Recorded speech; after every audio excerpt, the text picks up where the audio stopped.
வணக்கம். மாலை முரசு செய்திகளை விரிவாக பார்ப்பதற்கு முன் தலைப்புச் செய்திகளை பார்க்கலாம்.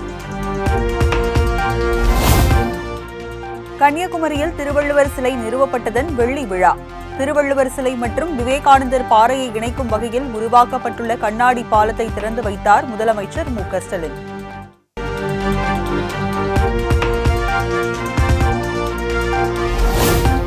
கண்ணாடி இழை பாலத்தை திறந்து வைத்து நடந்து சென்ற முதலமைச்சர் மு.க.ஸ்டாலின் 252 அடி நீளம் 32 அடி அகலம் கொண்ட பாலம் செவ்வாய்க்கிழமை முதல் மக்களின் பயன்பாட்டிற்கு வரும் என அறிவிப்பு.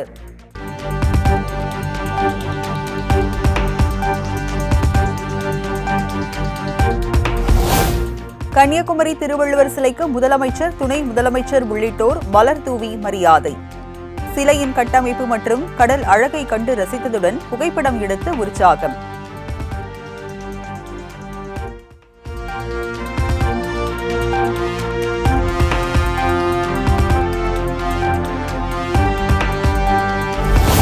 அண்ணா பல்கலைக்கழக மாணவி பாலியல் வன்கொடுமைக்கு உள்ளாக்கப்பட்ட விவகாரம்.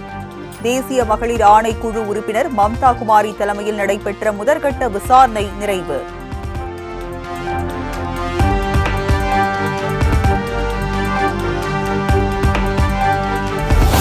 மாணவி வன்கொடுமை தொடர்பாக அண்ணா பல்கலைக்கழக பேராசிரியர்கள் மற்றும் மாணவ மாணவிகளிடம் விசாரணை. விரைவில் முழுமையான அறிக்கை சமர்ப்பிக்கப்படும் என தேசிய மகளிர் ஆணைய உறுப்பினர் மம்தா குமாரி விளக்கம். आप लोग इंतजार करिए, हम न्यूज देंगे. पहले पूरा मिलने के बाद सब रिपोर्ट जाएगा आयोग को और आपको मिलेगा. अरे आप रुको भैया.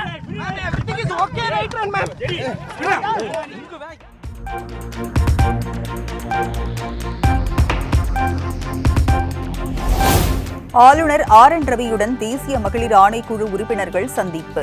அண்ணா பல்கலைக்கழக மாணவி வன்கொடுமை வழக்கில் மேற்கொள்ளப்பட்ட விசாரணை குறித்து ஆளுநருடன் ஆலோசித்ததாக தகவல்.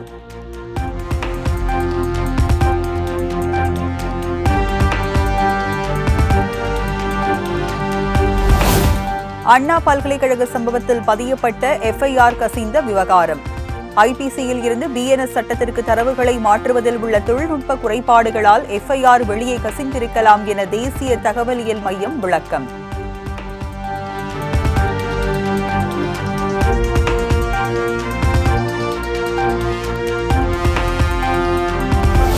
தமிழ்நாடு ஆளுநர் ஆர்.என். ரவியுடன் தமிழக வெற்றிக் கழக தலைவர் விஜய் சந்திப்பு.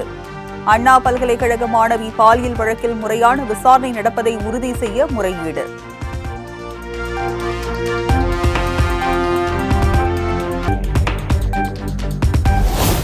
தமிழ்நாட்டில் அனைத்து இடங்களிலும் பெண்களுக்கான பாதுகாப்பை உறுதி செய்ய வேண்டும். சட்டம் ஒழுங்கை பாதுகாக்க வேண்டும் எனவும் தமிழக வெற்றிக் கழக தலைவர் விஜய் ஆளுநர் ஆர்.என். ரவியிடம் மனு.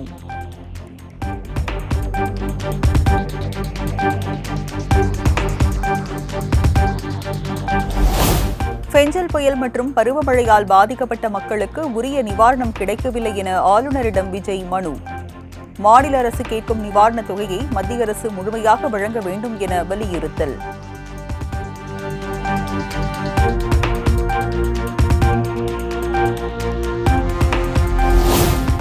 சென்னை தியாகராய நகரில் கைதான தமிழக வெற்றிக் கழக பொதுச் செயலாளர் புசி ஆனந்த் விடுவிப்பு.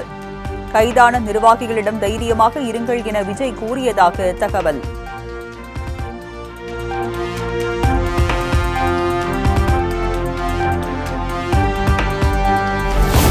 சென்னை அண்ணா பல்கலைக்கழக மாணவி பாலியல் வன்கொடுமை உள்ளாக்கப்பட்டதற்கு எதிர்ப்பு. உரிய நீதி வழங்க கோரி டெல்லி தமிழ்நாடு பவன் முன்பு மாணவர் அமைப்பினர் போராட்டம்.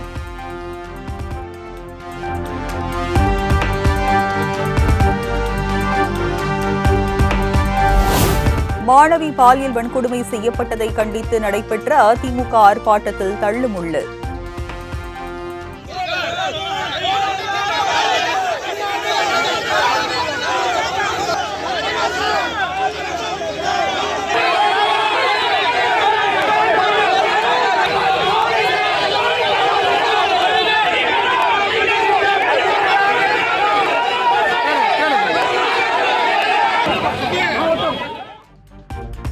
தடையை மீறி ஆர்ப்பாட்டத்தில் ஈடுபட்ட ஆயிரக்கணக்கான அதிமுகவினரை வலுக்கட்டாயமாக கைது செய்த போலீசார்.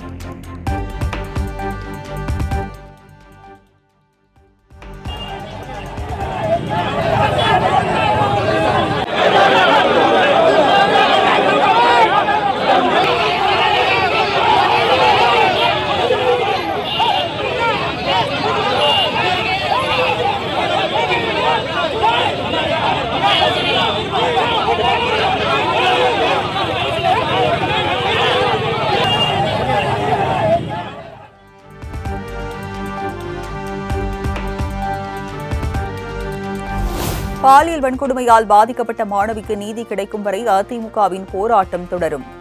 எதிர்க்கட்சித் தலைவர் எடப்பாடி பழனிசாமி திட்டவட்டம்.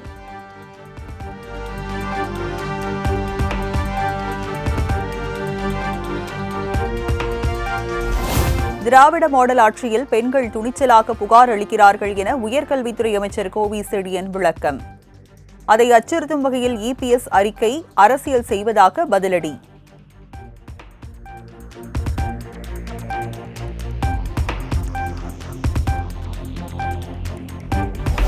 பொள்ளாச்சி பாலியல் சம்பவத்தில் எந்த நடவடிக்கையும் எடுக்க முடியாது என பிடிவாதம் காட்டியது அதிமுக ஆட்சி.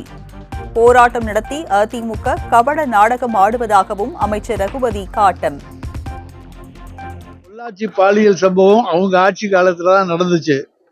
அப்ப எந்த விதமான நடவடிக்கையும் எடுக்க மாட்டேன் என்று அடங்காப்பிடாரித்தனமாக மறுத்தவர்கள் அவர்கள். கடைசியாக பல்வேறு போராட்டங்களை நடத்தி நாங்கள் அன்றைக்கு நடவடிக்கை எடுக்க வைத்தோம். ஆனால் இன்றைக்கு நாங்கள் நடவடிக்கை எடுத்திருக்கின்றோம். யாரையும் காப்பாற்ற வேண்டும் என்கின்ற அவசியம் எங்களுக்கு கிடையாது. இப்பொழுது இந்த போராட்டம் என்பதெல்லாம் வீண் வேஷம். ஏன்னா ஏதாச்சும் நாங்கள் இருக்கிறோம் என்பதை காண்பித்துக் கொள்வதற்காக அதிமுக இப்படி ஒரு கபட.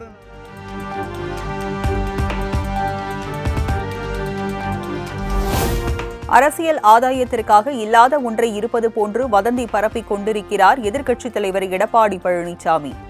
பொள்ளாச்சி பாலியல் வன்கொடுமை சம்பவத்தை தமிழக மக்கள் மறக்க மாட்டார்கள் என்றும் அமைச்சர் கீதா ஜீவன் விமர்சனம்.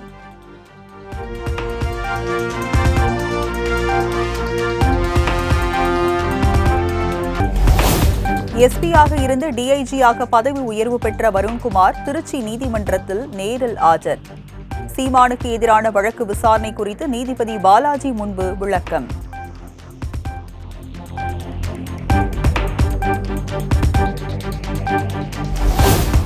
சென்னையில் புத்தாண்டையொட்டி பாதுகாப்பு பணியில் 19,000 போலீசார். கடற்கரை வழிபாட்டு தலம் என பொதுமக்கள் அதிகம் கூடும் இடங்களில் பாதுகாப்பு தீவிரம்.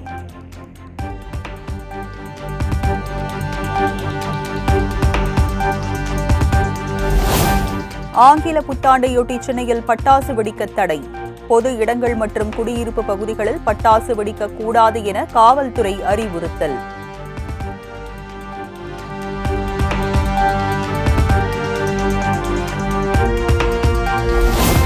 புத்தாண்டையொட்டி நாளை மாலை முதல் ஜனவரி 1ஆம் தேதி வரை பொதுமக்கள் கடலில் இறங்கவோ குளிக்கவோ அனுமதி இல்லை.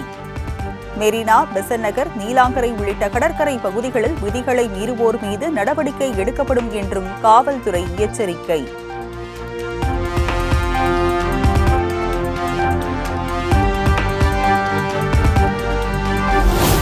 சென்னையில் பைக் ரேஸ் நடக்காமல் தடுக்க 30 கண்காணிப்பு குழுக்கள் அமைப்பு.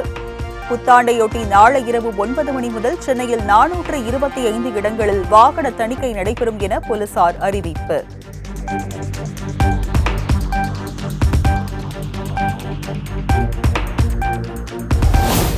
மாணவிகளுக்கு 1000 ரூபாய் வழங்கும் புதுமை பெண் திட்டம் விரிவாக்கம். தூத்துக்குடியில் துவக்கி வைத்தார் முதலமைச்சர் மு க ஸ்டாலின்.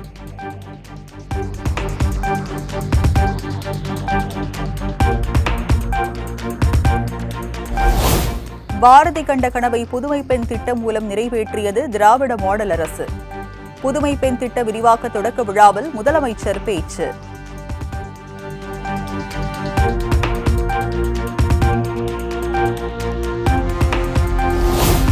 படிப்பதில் தமிழகத்தில் உள்ள பெண்கள்தான் முதலிடம் என முதலமைச்சர் மு க ஸ்டாலின் பெருமிதம். மாணவிகளின் படிப்பிற்கு என்ன தடை வந்தாலும் அதை உடைப்பேன் எனவும் உறுதி.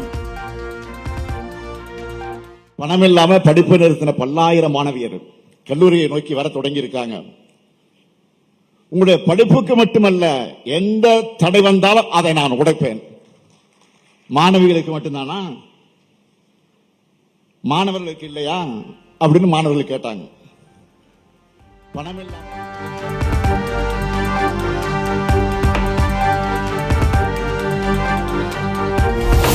திராவிடம் என்ன செய்கிறது என சிலர் அறியாமையால் கேட்பதாக முதலமைச்சர் காட்டம். திராவிட ஆட்சியில் செயல்படுத்தப்பட்டு வரும் திட்டங்களை பட்டியலிட்டு பதிலடி. என்ன செய்தது திராவிடம்னு சில அறியாமையிலே கேட்கிறாங்க. அவங்களுக்காகத்தான் இதை சொல்றேன். கல்விக்கான ஏராளமான முன்னெடுப்புகள் நீதி கட்சி ஆட்சியில் தான் எடுக்கப்பட்டுச்சு. பெண்களுக்கு 8ஆம் வகுப்பு வரை இலவச கல்வி, பெண்களுக்கு மேல்நிலைப் பள்ளி மற்றும் ஆசிரியர் பயிற்சி பள்ளி தொடங்கப்பட்டு அவங்களுக்கு உதவி தொகைன்னு அந்த பட்டியல் நீளமானது. இதெல்லாம் அன்றைய சென்னை மாகாணமாக இருந்த தமிழ்நாட்டில்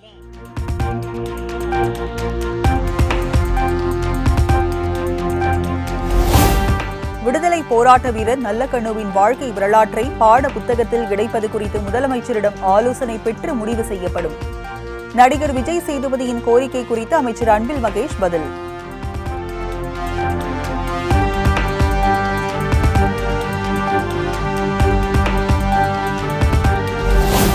அரசு வழங்கும் 1000 ரூபாய் தட்டச்சு கணினி பயிற்சி பெற பேருதவியாக உள்ளது. புதுமை பெண் திட்டம் குறித்து மாணவிகள் நெகிழ்ச்சி.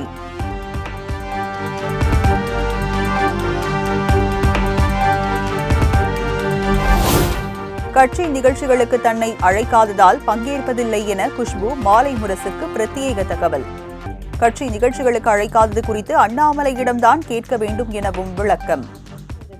அவ்வளவுதான். எதனால மேம்? அதாவது அவங்க கிட்ட தான் கேட்கணும். கலந்துக்கலன்னா அவங்க கிட்ட தான், கட்சிக்காரங்க கிட்ட தான் கேட்கணும், அண்ணாமலை கிட்ட கேட்கணும், கட்சியில இருக்கிறவங்க கிட்ட கேட்கணும். ஏன் கூப்பிடுறது இல்லைன்னா அவங்க கிட்ட தான் கேட்கணும். அதுக்கு நான் எப்படி பதில் கொடுக்க முடியும்? உங்களுக்கு ஒரு கருத்து இருக்கும்ல மேம், நம்மள இதனாலதான் கூப்பிடுறோம் இல்லையே. அவங்க கூப்பிடுறது இல்ல, கூப்பிட்டா நான் எல்லா நிகழ்ச்சிக்கு போவேன். அவங்க கூப்பிடுறது இல்லைன்னா ஏன் கூப்பிடுறது இல்லைன்னு அவங்க தான் பதில் சொல்லணும்.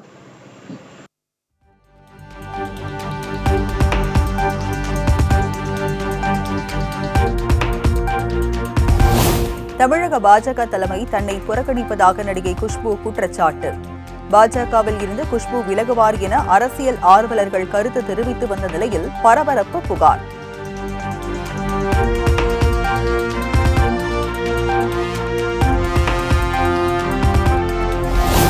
கட்சி நிகழ்ச்சிகளில் நடிகை குஷ்புவை அழைக்காதது ஏன்? பாஜக மாநில தலைவர் அண்ணாமலை பதில். அப்படின்னு சொல்லி ஒரு குற்றச்சாட்டு வச்சிருக்காங்க, குறிப்பா உங்க மேல. யாருங்கண்ணா? நடிகை குஷ்பு அவர்கள். எனக்கு தெரியாதுங்கண்ணா, தெரியாதுங்கண்ணா. பின்னாடி கிட்ட பேசுங்கண்ணா. நீங்க அழைக்கிறது இல்ல அப்படின்றதான் சொல்றாங்க. அண்ணாமலை தான் அழைக்கிறது இல்ல அப்படின்னு உங்களை தான். நான் யாரையுமே அழைக்கிறது இல்லைங்கண்ணா. கட்சி நிகழ்ச்சிக்கு நான் யாரையுமே கூப்பிடுறது இல்லைங்கண்ணா. அந்தந்த நிகழ்ச்சிக்கு அவங்கவுங்க வருவாங்க. நான் போன் பண்ணி யாரும் வாங்கன்னு யார்ட்டையும் நான் சொன்னது இல்லை இது வரைக்கும். சரி. ஆனா அது என்னுடைய வேலை இல்லைங்கண்ணா. அமைப்பு பொதுச்செயலாளர் கேஷன் நாயம்ஜி இருக்காங்க. சரி. யார் அழைக்கணும் அப்படிங்கறதுலாம் அவருடைய பொறுப்பு. சரி. ஆமாங்கண்ணா. அது வந்து மாநில தலைவர் வேலை இல்லைங்கண்ணா. எந்த கட்சியிலும் மாநில தலைவர் யாரையும் கூப்பிட்டு வாங்கன்னு சொல்ல மாட்டாங்க. சரிங்க. சரி. ரைட்டுங்கண்ணா.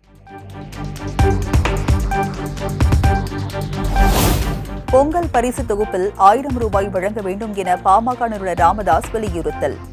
தேர்தல் காலத்தில் ஒரு வேடம், மற்ற நேரத்தில் இன்னொரு வேடமா எனவும் கேள்வி.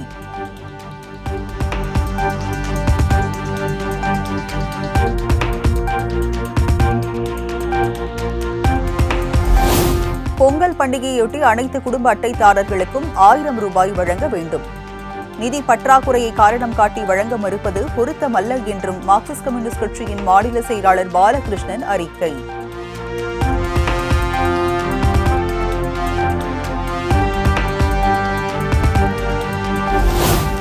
ஒசூரில் 836 கோடி ரூபாயில் புதிய தொழிற்சாலை அமைகிறது ஏஜிஐ மிஸ்கெட் நிறுவனம். தொழிற்சாலை மூலம் 2000 பேருக்கு வேலைவாய்ப்பு கிடைக்கும் என எதிர்பார்ப்பு.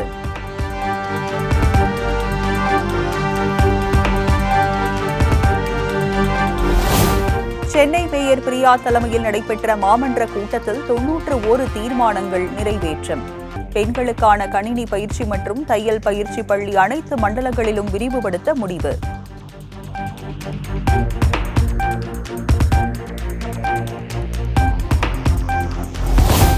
சென்னையில் கல்லூரி மாணவியை ரயிலில் தள்ளிவிட்டு கொலை செய்த வழக்கு. குற்றவாளி சதீஷுக்கு மரண தண்டனை விதித்து சென்னை மகளிர் சிறப்பு நீதிமன்றம் அதிரடி தீர்ப்பு.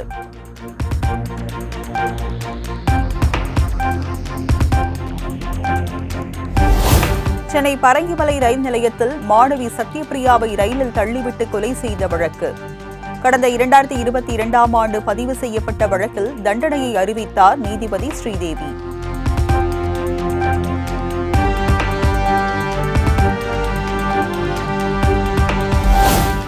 தஞ்சை தமிழ் பல்கலைக்கழகத்தில் பதிவாளர் அறைக்கு பூட்டு போட்டப்பட்டதால் பரபரப்பு. பொறுப்பு பதிவாளர் தியாகராஜன், பொறுப்பு துணைவேந்தர் சங்கர் இடையே நடந்த மோதலால் நடவடிக்கை.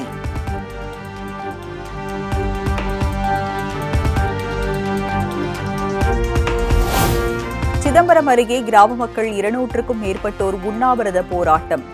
சிலுவைபுரம் கிராமத்தை தனி ஊராட்சியாக அறிவிக்க வலியுறுத்தல். பஞ்சாயத்து 3 பஞ்சாயத்தா இருக்குது. சிலுவைபுரம்ங்கிறது நாங்களா சொல்லிக்கிற ஒரு வார்த்தை தான். லால்புரம் பஞ்சாயத்து, சி மேலவன்னியூர், வயலூர் பஞ்சாயத்து 3 பஞ்சாயத்தா இருக்குது. எங்களுக்கு அத்தியாவசிய தேவைன்னும் போது நாங்கள் எந்த இடத்துக்கு போனாலும் லால்புரம் பஞ்சாயத்தில் இருக்கிற நாங்கள் ரேஷன் கடை கிடையாது. ரேஷன் கடைக்கு போகணுன்னா கூட நாங்கள் ரேஷன் கடை வயலூர் பஞ்சாயத்தில் தான் வாங்கிட்டு இருக்கோம். ஏன்னா எங்களுக்கு லால்புரத்துக்கு ரொம்ப தூரமாக இருக்குது. இன்னைக்கு பொருள் வாங்க வரும்போது பொருள் காலி ஆயிடுச்சு, கடை மூடி இருக்கும். இப்படி பல பிரச்சனை எங்களுக்கு.